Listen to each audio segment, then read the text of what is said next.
Well, hey guys, we wanted to give you some tips and pointers on how to lead your group well. And we are just a week out from our next and final for this year, family worship night. And so we wanted to give you some tips and pointers on how to engage the parents, engage the family as a whole, because it is our job to partner with families to disciple their kids. So we want to give you some tips and pointers on how to do that as we head into this week. Right. So this family worship night, I don't know how your family worship nights have gone in the past, if you've had much of an opportunity to actually talk to parents or not, if your kids have invited their parents or not. But this week, make sure you, maybe even today, text your kids or call their parents, whatever numbers you do have. If you need a list of email addresses or something like that, let us know. But contact your kids, their parents if you can, and let them know family worship night is happening. And this is an important one because we have, been engaging this partnering with aspect, but we have been discussing biblical worldview and different topics and questions that kids may have that are tough questions. But we are shifting into a section on ethical gray areas that we're going to begin to talk about. And some of those are areas that parents may or may not want their kids to talk about. And so we want the opportunity to talk with them on Wednesday night and share what is coming and the types of questions we're going to be handling biblically. That's right. And always reminding parents that you will be doing that at an age-appropriate level. Right. That is something important that you can tell them. You might have sixth graders. That conversation when we talk about dating or how far is too far is going to look very different than the conversation that is had with 11th and 12th graders. And so a good thing to reiterate with parents is that we will be coming with truth from Scripture, and we will be handling things at an age-appropriate level for their child. And so encourage parents with things like that. This week for Family Worship Night, we will send parents to your small group. And so be ready, be excited to engage them. I would encourage you to get parents and kids talking this week, because that's really our main goal for all of this, is that kids and parents would have conversations together about the Lord, what they're learning, and what God is doing. Right. It's our job to disciple them. And so a lot of parents don't actually know how to disciple their own kids. And so we've been trying to educate you guys and teach you on how to disciple. And then part of that is transferring and handing that reins off for you to disciple families and parents on how to take what you're doing and replicate it at home. Right. So something we've talked about in the past, a good way to start conversation is to do something like high-low or a win and a miss.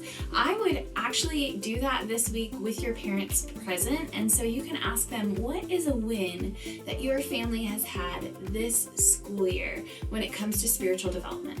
Give them some time. They might need to think, but remind them that wins can be little, they can be big, and do a roundabout, ask everyone to come up with a win, and hopefully kids and parents alike both can share a win, maybe even a different win, because that would be very encouraging for parents to hear. You can also ask questions like, do you have any goals for your family when it comes to your spiritual walk or growth with God? What is something you would like to see happen? Another great question that kind of leads into this topic that we'll be covering with ethical gray areas that you can ask parents is, parents, do you have the biggest fear when it comes to your child? As they're getting older, the different things that they'll encounter, what are some things that you're afraid of? They say they don't, they're lying. Well, chances are they'll hear another parent answer. Somebody in the group is going to be fearful of everything. So as parents get talking, what they'll find is that they all feel the same way. And so they'll connect to other parents.